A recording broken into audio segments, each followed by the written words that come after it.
welcome. It's the 15th of August 2014. Guys, this video came to my attention a couple of times, and today someone asked me to put a link on there to this video, which I haven't got a problem in doing so. Even if I disagree with some of the data in this video from the Higher Truth channel, they're upset. It's obviously, you can see that in the video. They're banging on again about these people on YouTube that are driving a theory that supports global cooling, and I've got to say I'm probably one of the people they may be talking about. I don't think I am, because, well, I might be, I might not be, and that is irrelevant. It's not the reason for doing this video. If you want me to just tell you who I think they're talking about, it's Suspicious Observers. I think he could be one of those people. But the main thing is this: they believe that solar irradiance is increasing, and as well as that, methane production is responsible for global warming.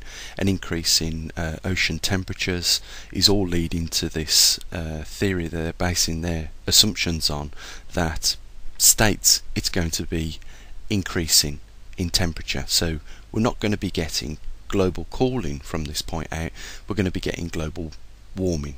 But what they're stating is it is nothing to do with CO2 in the atmosphere. I think I've watched the video just a couple of times, and I've just made a few points, and I've also looked at some of the graphs that they've showed, including this one. And it's clear to me, with the evidence that they have supported themselves or shown themselves, that there is a direct relationship to sunspots again and irradiance, and that's clear to me, and I think it's clear to a lot of people. You can see 3 peaks on the graph, and you can see 2 troughs on the graph, and a third, and at the end of the graph you can see it's dipping into a third trough. This graph covers 28 year period, and it is around about 2.5 worth of solar data with regards to irradiance and sunspots. 2.5 solar cycles worth, sorry. So you can clearly see the troughs of irradiance dipping when you get troughs of sunspots. You can see the peaks when you get more sunspots, the irradiance peaks as well, and you can see that they pretty much follow each other. I mean, if we just look at this area here, right, we can see a small dip. It's almost an identical pattern that we get there. So is sunspots responsible for solar irradiance? And the other question is here, or the point I want to make out, is that even the irradiance starts out 28 years ago being slightly higher, and it's slightly decreasing over the years, and so does the sunspots. It doesn't look that clear on this graph, but if I was to just show you a sunspot graph where we look at the last 3 solar cycles, as I have done, and put that gradient line on there. In fact, let's do it. Let's get that graph so you can see what I'm talking. So here's that graph, and as you can see, at the last 3 solar cycles, the numbers of sunspots have been dropping off, and there is a trend over 36 years that would, or should I say, hasn't deviated from that trend since we've been monitoring this, over those 36 years. So you've got 3 solar cycles that show a diminishing in sunspots, and as it gets closer to that red line, which is 0, we know at some point, only because of looking at historical data, that it suggests that when there's no sunspots, likewise there will be lower radiance, because you've seen it yourself on the other graph that when there was a trough in the number of sunspots, there was also a trough in the irradiance. So I would suggest that that is the pattern that we're seeing here. If sunspots are dropping, so is irradiance. Now, they don't mention what is the output of radiance, like I did the other day in the video. I said, if you look at the photosphere, that is the manufacturing plant on the sun where the irradiance is manufactured and emitted. I also pointed out, as did Livingston and Penn note, let's get the graph up. So, here's that graph. We can see here, below a field strength of 1500 Gauss, no photospheric darkening is observed. And that is talking about exactly what I was talking about with the manufacturing plant in the photosphere, where the temperature difference between the bottom of the photosphere on the sun and the top is around 6,000 K. It's 10,000 K at the bottom, 4,000 or around about K at the top, and somewhere in between there is the door of the plant where the irradiance comes out. Now, as they've noted, the surface temperature of the sun is increasing, and that is directly affecting the magnetic Gauss field strength. And they've noted that over a period of time, as you can see, around 2015, it will be very difficult for sunspots to be noticeable, even form, due to the effect with heat and the diminishing magnetic Gauss, as opposed to that relationship between the heat. It's destroying the ability for sunspots to form. But not only is it doing that, it's also increasing the heat in the manufacturing plant. This is a theory, it's not proven. What I believe is taking place is, at the bottom of the photosphere, at some point between the bottom and the top, we have the doorway or the gate where emissions are allowed out. At that point, I reckon what's happened is it's further pushed the gate further out to the surface, and therefore, I would suggest that when the sunspots, or when it gets to a certain temperature, the irradiance will drop off. Now we can see back on that graph that the truth, let's get back to it, here's that graph again that the Higher Truth channel have provided as evidence themselves. But the point is here, we can see that the sunspots and the irradiance graph are mimicking each other. And my point is, if irradiance is responsible for heating the planet, and during a trough of sunspots, dipping out to lower numbers through the solar cycles, if we see the irradiance following suit, then surely if the sunspots drop off to zero for a prolonged time, so will the radiance, and therefore it will lead to a cooling. Why do I say cooling? Unlike what the Higher Truth channel say, it will lead to a heating up when they've got the graph in front of them. They still state that this Earth is heating up. Well, it may be at the moment, but the sunspots haven't yet dropped off to zero. Now, Livingston and Penn said that would take place in 2015. And what you've got to remember, guys, is the Earth is a very big inertia. It takes a lot of time for it to lose its temperature. It's not going to do it overnight. I'm not saying that it could do it overnight. It possibly might do it overnight. It isn't going to lose a significant amount overnight. It's a big inertia is what I'm saying. If we heated up a big ball of iron and let it cool down, if we went back probably, if it was a 10 kilogram ball of iron that we got rid of, and we went back an hour later, put our hand on it, it would still be hot. If we had a half a kilogram ball and heated that up and went back an hour later, it would be cool. That's what I'm saying. It's a large inertia. But what I want to do is, I want to show you that obviously we can all see the irradiance dipping, right, with the sunspots dipping. Yeah, it's clear as hell as far as I'm concerned. And if we've seen a 36-year trend of sunspots dipping, we can only assume that the irradiance would be doing likewise, as it has done in this graph of sunspots and irradiance over a 2.5 period of solar cycles, or 28 years. But that, I don't want to just leave it at this. I want to show you a 400-year graph of sunspots and what occurred when they dropped off the sunspots for a prolonged period of time. Okay, we can clearly see from 1650 to 1700s on this chart there was the Little Ice Age. Sunspots dropped to zero, the temperature plummeted. It was known as the Maunder minimum. CO2 people that blame the climate increase on CO2 would say that from 1760s, we've been chucking CO2 into the atmosphere and it has caused global warming. Well, it's arguable because, for one, okay, let's just say this, right? First of all, I don't believe CO2 is responsible for global warming, so I agree with Higher Truth Channel on that.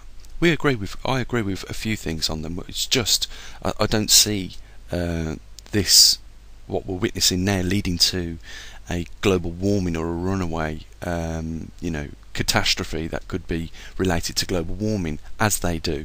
And the reason why is, as I'm showing you here, from 1760s, right, one thing that's been increasing to most recent years, let's say at least to the 1990s, is sunspot numbers. And then you could say, well, okay, from the 1950s was really the peak of the highest sunspot numbers, and from that point on they've been dropping off pretty rapidly, and the trend shows that as well as Livingston and Penn's report shows that they will drop off to zero around 2015. But we know when they drop off to zero, we get colder climate, and we know when they increase. From this chart we can work out that when they increase, we get better or more warmer climates.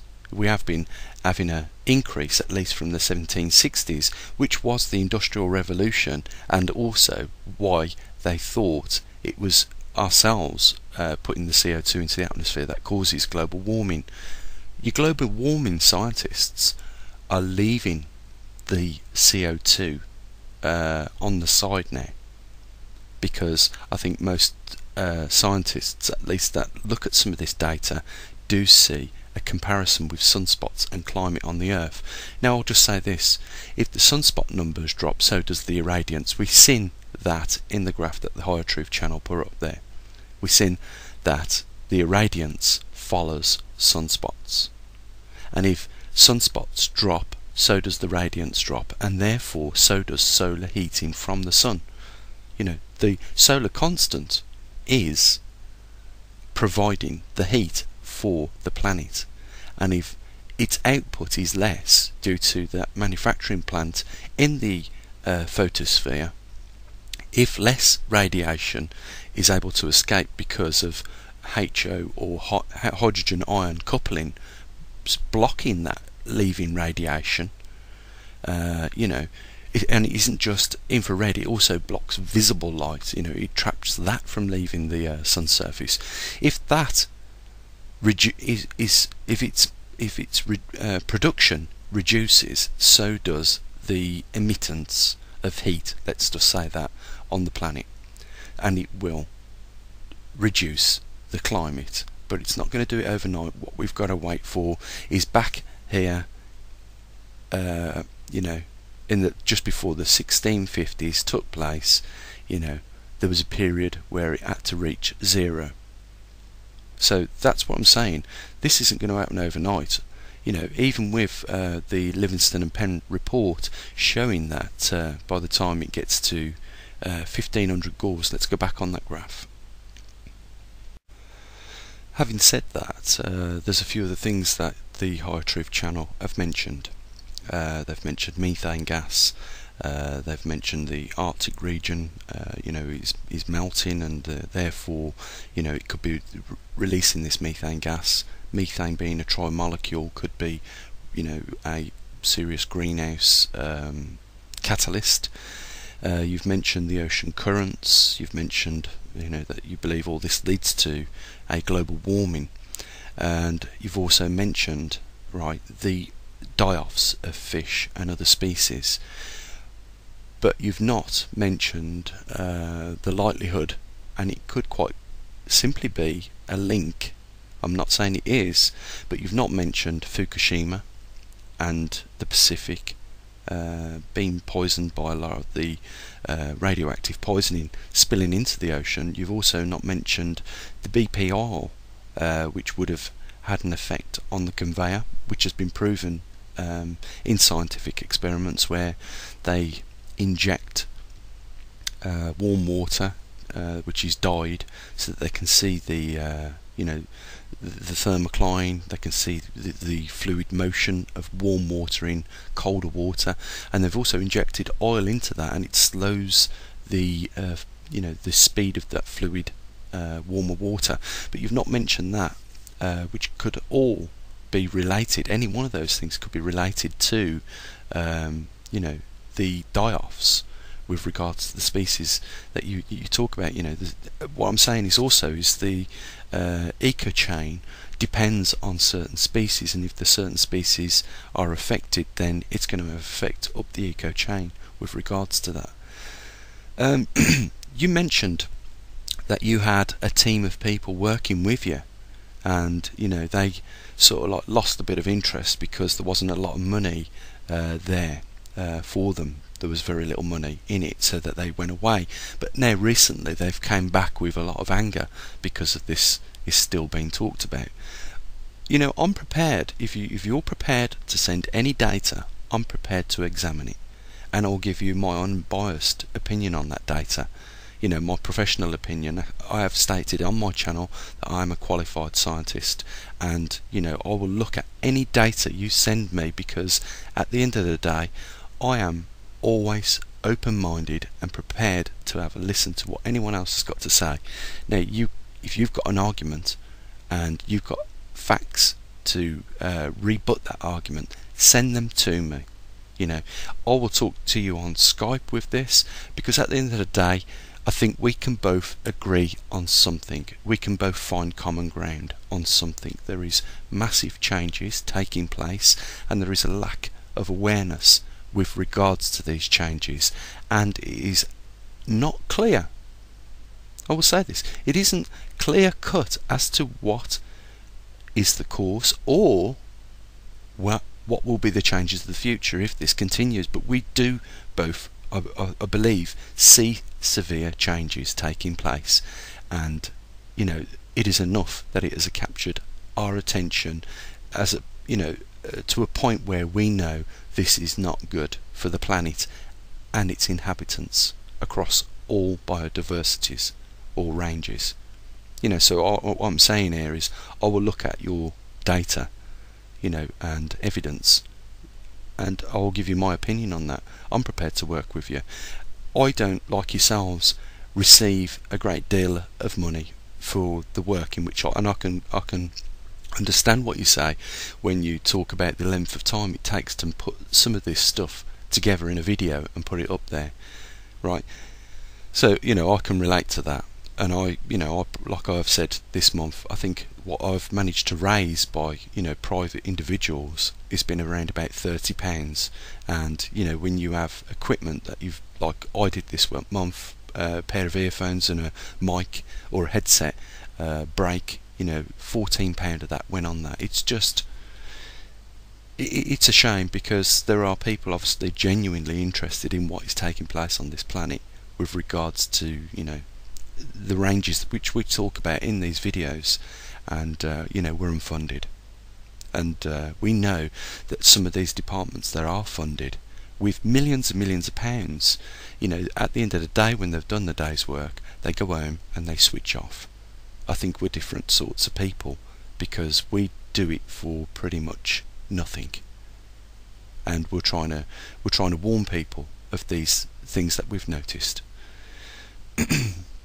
I'm not knocking.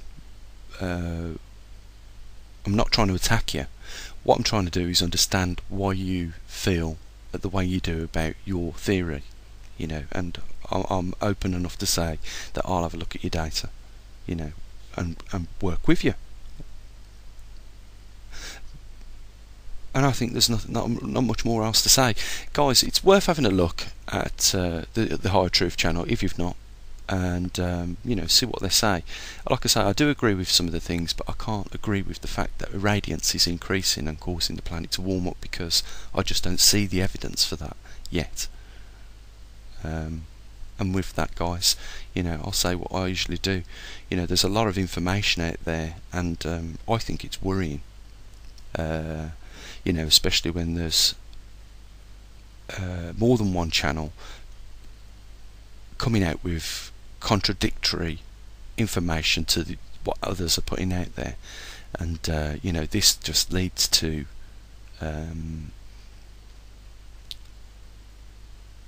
somebody that's trying to interpret and get a feel for what is really the case. It's hard for them to decipher which one to go with.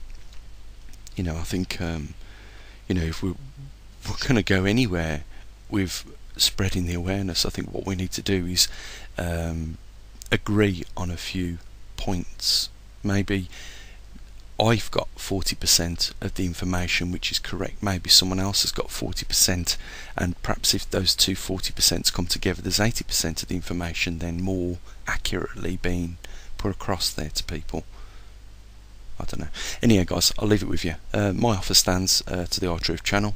I'll look at any data you've got, and you know, I'll talk to you on Skype, whatever. You know, I want to hear what you've got to say.